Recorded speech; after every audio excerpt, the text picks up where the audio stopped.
Bon, à un moment donné, il faut les faire sortir du sol, tous ces hôtels, il faut les réhabiliter, éventuellement les transformer.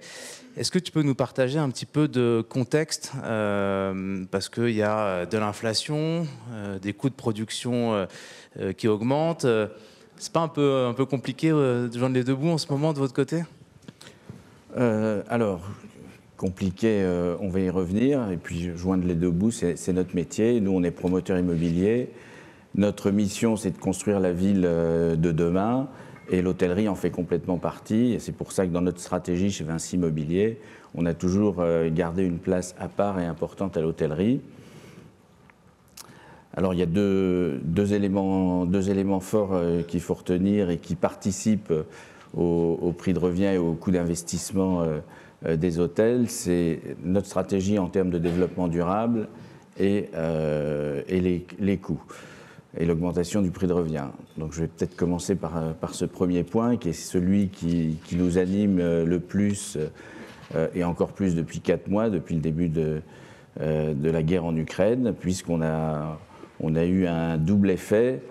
Un effet d'inflation qui avait démarré auparavant, et puis un véritable problème d'approvisionnement des matériaux qui servent à construire les hôtels et pas que, et qui s'est multiplié avec l'invasion de l'Ukraine. En clair, on a découvert que l'Ukraine était le fournisseur de tous les marchands de matériaux et des bricoramas et autres. Ça a amené un peu de retard aussi sur les projets? Alors, il y a une partie retard, mais la partie retard, on a réussi, grâce à nos relations de partenariat avec nos différents clients, à le gérer, j'allais dire, dans un esprit win-win. En clair, ça veut dire qu'au cas par cas, on a discuté avec nos clients. Le promoteur Vinci Immobilier a absorbé, conformément à son contrat, tous les coûts supplémentaires liés à cette inflation. Et quand il y a eu un petit peu de retard, le client a généralement accepté ce retard. C'est un peu le retard parisien de 15 minutes là, sur un chantier en moyenne. Quand c'est 15 minutes, on n'est pas en retard. Voilà. Et donc tu disais, il y a l'absorption de l'inflation, les durées, et c'est quoi il y a des nouvelles solutions maintenant qu'il va falloir envisager dans la façon dont on fait les projets? Alors les nouvelles solutions, bien sûr, parce qu'aujourd'hui, on a une inflation qui va finir aux alentours de 5,5% pour l'année 2022. Juste à titre d'exemple, le BT01, l'index du coût de la construction, il a pris 6,2% sur les 12 derniers mois glissants. C'est donc un surcoût très très important.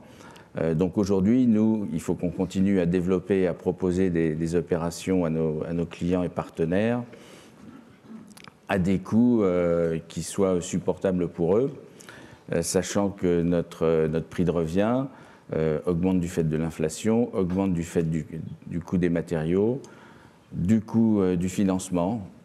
On travaillait avec un financement quasiment gratuit depuis de très, très nombreuses années.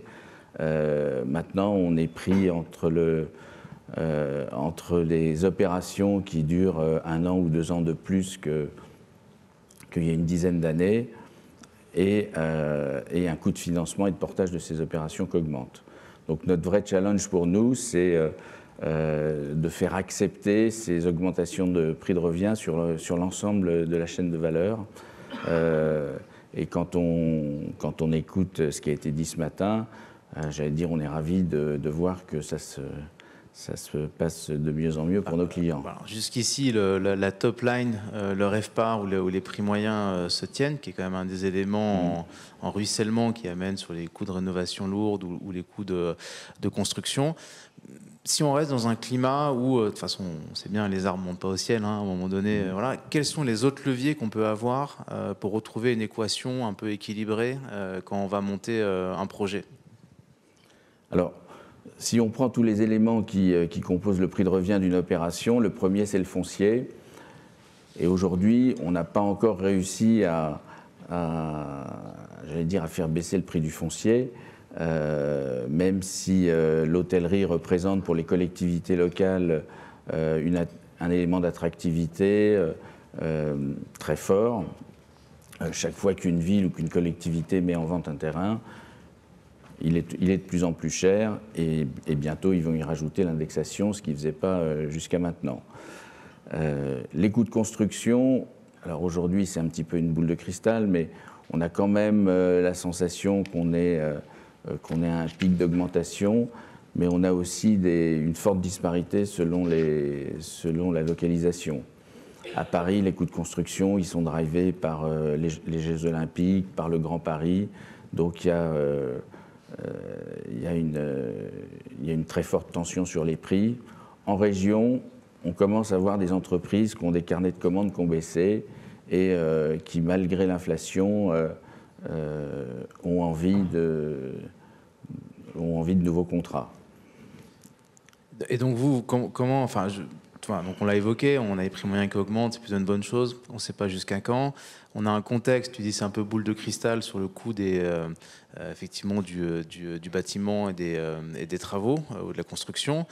On a tout un tas d'obligations réglementaires qui arrivent doucement là, avec les empreintes carbone, les décrets tertiaires, toutes ces réglementations. C'est quoi votre rôle finalement? Est-ce que l'objectif pour vous ou pour à chaque fois qu'on veut sortir un projet, c'est qu'il sorte, c'est qu'il respecte une économie, un business plan. Aujourd'hui, c'est quoi un peu les solutions? Qu'est-ce que tu penses qui va rester durable et comment on peut y apporter un peu de solutions? Est-ce qu'il y a des façons d'être un peu plus malin ou pas? Alors il y a toujours des façons d'être un peu plus malin et aussi un peu plus efficace. Et il faudrait qu'on réussisse sur les coûts de construction aujourd'hui ce qu'on a réussi sur le développement durable. Le développement durable, qui fait partie de notre stratégie globale et sur lequel on a pris des engagements forts, très forts chez Vinci Immobilier. On a réussi au fur et à mesure des années à ce qu'il soit intégré dans toute la chaîne de valeur et à ce que et les investisseurs et les exploitants acceptent de payer pour le développement durable qui est un surcoût dans un premier temps, mais qui permet de générer des économies d'exploitation, Eric en a parlé tout à l'heure, dans un second temps. Pour les coûts de construction, j'allais dire le premier levier, c'est la conception. C'est de revenir à une conception qui soit la plus efficace, la plus optimisée, et d'arriver dans des prix qui sont acceptables, sachant que nos clients ont aussi aujourd'hui une augmentation du coût de leur financement qui va à l'encontre de trouver un accord sur un prix à la chambre en ce moment. Donc en ce moment, on considère qu'on est dans la période la plus difficile pour sortir des nouveaux projets, alors qu'il y a une demande qui est toujours très forte. Alors, les 10-15 dernières années, on faisait beaucoup de greenfield, de nouvelles constructions. Est-ce que tu penses que ça va continuer? Parce qu'on a quand même le sentiment que ça se tasse un petit peu. Alors, on va plutôt restructurer l'offre déjà existante, peut-être construire un peu moins de choses nouvelles. Est-ce que c'est ton sentiment? Alors aujourd'hui, clairement, on fait de moins en moins de projets neufs sur des greenfields, comme tu le disais. Dans nos engagements en termes de développement durable, il y en a deux qui sont très forts. Le premier, c'est d'arriver au zéro artificialisation nette d'ici 2030. Et le second, c'est de réaliser plus de 50% de notre chiffre d'affaires en réhabilitation. Ça veut dire qu'on peut s'interdire de faire des opérations si on n'atteint pas ces critères-là. Alors pour réussir notre stratégie, on a aussi mis au point un certain nombre d'outils, des outils pour les collaborateurs, pour qu'il y ait une montée en compétences sur le développement durable et sur la réhabilitation. Et puis un outil qu'on a sorti il y a quelques semaines à destination de nos partenaires exploitants, investisseurs, mais aussi les concepteurs, les architectes, les décorateurs, qui est un cahier des recommandations en termes de développement durable pour les hôtels, sur lequel on a défini une baseline avec un certain nombre de critères qu'on s'engage à respecter, quoi qu'il arrive, et puis un certain nombre d'options pour projet par projet à voir avec nos clients. Et je suis assez positif sur ce point-là, puisque c'est vraiment complètement intégré aujourd'hui chez les exploitants et les investisseurs. Aujourd'hui, il est impossible de vendre un projet à un investisseur s'il n'y a pas une labellisation. Le label, c'est la baseline, quoi qu'il arrive.